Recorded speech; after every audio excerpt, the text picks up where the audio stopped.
Asan? Tayo lang ang tao dito.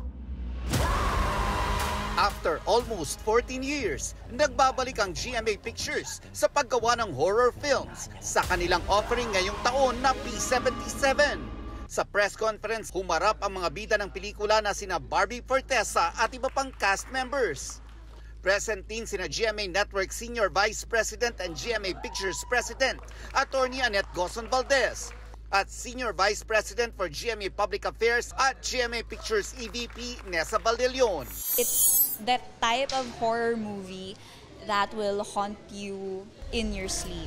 Gusto natin magbigay ng kakaiba sa mga manonood. Siyempre, pag nanood ng horror, kailangan talaga nandun yung takot. Pero iba yung atake ng pelikulang ito. Sunod-sunod ang ikinaka-excite ni Barbie, ang showing ng P77 sa July 30, ang kanyang birthday naman on the 31st, at ang GMA Gala 2025 naman sa August 2. Ready na raw si Barbie para sa big night ng GMA.